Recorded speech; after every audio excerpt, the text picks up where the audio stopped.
Good morning, everyone. Welcome back to BODS. Today is day 24. I invite you to take a deep breath. Hold it there for a second. And then just allow yourself to let it go.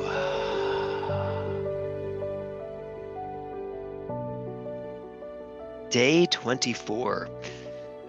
Almost doesn't seem possible that we've been doing this for 24 days, does it? Anyway, so let's look at yesterday. Let's see what yesterday was all about. So yesterday we had 3 words that we were focused on, right? Clarity, focus, and certainty. How did those words show up for you? Are you getting clearer? Are you getting more succinct in the way you think? Are you finding that words don't just clutter your mind anymore? You don't have fuzzy thinking, that you're actually pretty clear on where you're going and what you're doing, right? So clarity, express yourself in an exact way, simply and directly. It's really pretty powerful to have a mind that you know what you want, you know what you're communicating, and you just speak your truth without pushing any buttons, without being triggered, without having any energy around it, just the energy of clarity. This is what I'm saying, and this is what I mean, and this is what I expect, this is what I deserve. And I loved yesterday that I got a chance to tell you all that you deserve amazing things, because you do. That's the truth. So, and that's being clear. I'm very clear that I deserve great things in life, that I deserve success, I deserve love, I deserve a body that serves me, I deserve healthy food, I deserve friends that I adore, I deserve an amazing husband, I deserve a great child. All the things in my life that I have, I deserve. And I'm clear about that, because when I know who I am and what is mine, then my mind welcomes it, expects it, and attracts it. So then focus. Where you put your attention, there you put your energy, and there goes your life. So the observer effect, what you observe, what you put your focus on, expands, right? So my question to you today is, what do you want to focus on in life? What do you want to focus on? What makes you happy? That's a big question. What makes you happy? What makes you excited to be in this thing called life? What brings you joy? What brings you fulfillment? All of those things. Focus on those things and let everything else go. I always marvel at someone who has a problem and pretty much maintains that problem for their whole life. And it's always just a different variation on that problem.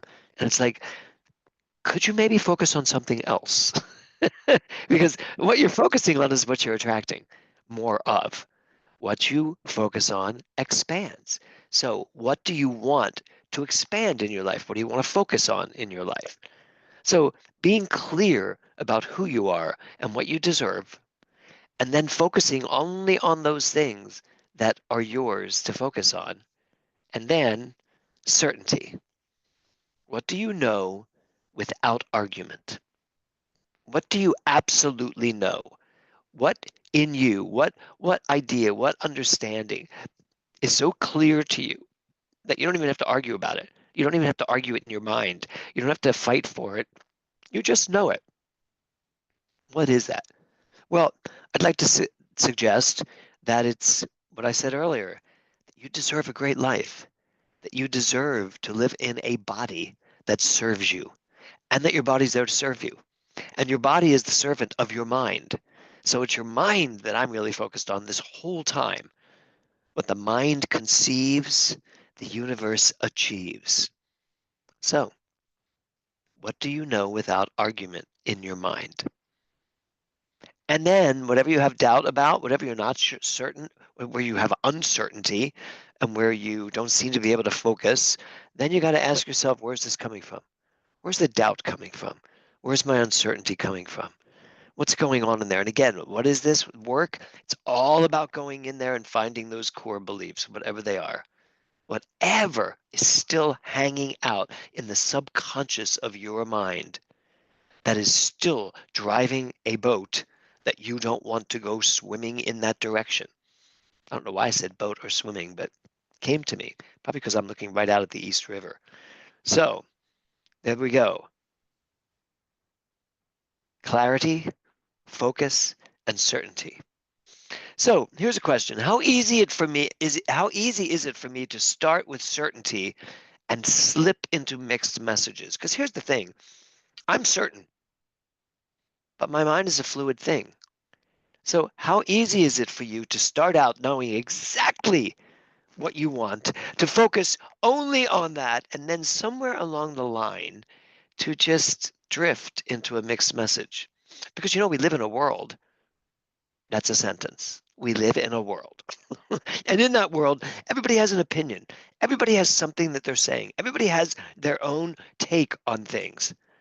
And we, each one of us, have to be so certain.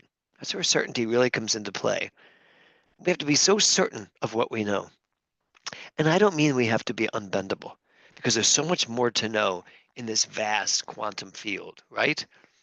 But I'm pretty certain on many things. So these mixed messages come along because doubt starts to creep in there, and we start to focus on what if this is true instead of this. And while I'm all for question everything, when it comes to you and what you want out of your life, that knowing, that certainty, and that focus, and that clarity, all of it is so, so important. Mixed messages give you mixed results. That's the truth. And we've covered that, but it's important to bring it back. So today we're going to talk about shame. When you talk about your body, it's kind of hard to talk about your body without talking about shame a little bit. Um, when I was a little boy, uh, I didn't have much shame. I don't remember shame. I remember being very rambunctious and very spontaneous. And I remember feeling shamed, but not having shame so much, right? So the definition of shame is a feeling of guilt, regret, or sadness that you have because you know you have done something wrong. So I'd like to offer to you today the idea that shame is really your belief system making statements, making claims on certain things as being wrong. And in the quantum field, in the field of doing, and in the field of creativity, there's no right and wrong. There's just what do you prefer? What do you choose? Now, I know we live in a world where things are right and wrong, and murder is wrong. Self-defense perhaps is right. And some people may see that as murder. Many different opinions, many different representations.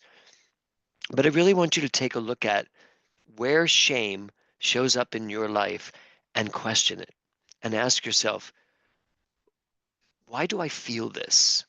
And it's very, very likely going to be about things that have happened in the past, or just feelings you have now about your body, about your life, and clearing out the cobwebs of other people's opinions of who you are and what's right for you is a wonderful endeavor. Trust me. Is shame something inherent? No, I don't think so. We were just breaking down Adam and Eve the other day in our consciousness class, which of course there really was no such thing as Adam and Eve, but it was interesting that the shame about our bodies was an outcome, a byproduct of suddenly knowing too much, that the wisdom, of the world suddenly, in taking on the wisdom of the world, we became uh, shameful. Interesting how that story goes, right? And there are many ways that people represent that story. But is shame something inherent? I'm going to say no. I'm going to say that that's something you've concocted, something I've concocted, something that we have bought into, but not necessarily that it doesn't really exist other than individually for all of us. So, what's the opposite of shame? Honor. Celebrate. to honor yourself, to celebrate yourself, to celebrate you. So that's what I want today to be about. You celebrate you. You honor you in any way you see fit. How do you honor yourself? How do you celebrate? How do you get a better picture and a better understanding of who you are in order to celebrate that, in order to turn that into the result so much better? Good point, isn't it? So I really want you to take today and celebrate you. Um, let's go to the next one. So honor, the definition of honor, respect given to someone who is admired. Well, that's a good point, isn't it? Do you admire yourself? Are there things about you that you can admire? I'd love for you to find some things today that you admire about yourself. I know every day we're doing 3 things we love about ourselves, and it's close, close. But what do you admire about yourself? The other definition is high moral standards of behavior. So where do you land with all of this? How much of you individually do you honor? Do you celebrate? Do you truly, unconditionally love? Do you honor who you are? So today, see where you come face to face with shame. Just notice it. K-N-O-W, it. Notice if there are still things that shame you and that you use to shame yourself. Also, I'd love for you to pay attention to anytime you accidentally shame someone else. Pay attention to that, because if you're shaming someone else, it's because there's something in you that's doing that. Most likely you shame yourself the same way. So pay attention to that as well. Make a list of all the things that bring you shame in life, and then find the belief that fuels the shame. Okay? All the things that bring you shame in life and the reasons why they do. That's what we're looking for today. It's a deep day, a good day. It's a good day for coming out of the closet and being honest with ourselves. So here's our directives for today. See where you come face to face with shame. Make a list of things that brought or bring you shame into your life. Find the beliefs that fuel the shame and find ways to honor who you are, to celebrate who you are. And now our health tip. You ready? You're going to need this today. Today, take at least 3, did you hear that? At least 3 short naps of up to 20 minutes and as short as 5 minutes. Don't go over 20 minutes because then you just get tired. And don't go under 5 minutes because you're not really doing yourself much good. 3 times today. You'll need it. If you're going to do all this deep work, deep inner work, you may need to close your eyes and just shut it all down for 5 minutes, 10 minutes, 15 minutes, 20 minutes, 3 times today. And then tell me how you feel about it. Okay, there you go. That is our BODS on day 24. So take a deep breath. I'm so grateful to everybody for being here on this journey, for giving me the opportunity to speak, giving me the opportunity to look at myself, to look deep into the work of finding who I really am and celebrating it, honoring it. So have a beautiful day, everybody. Do the work, live the results. Namaste.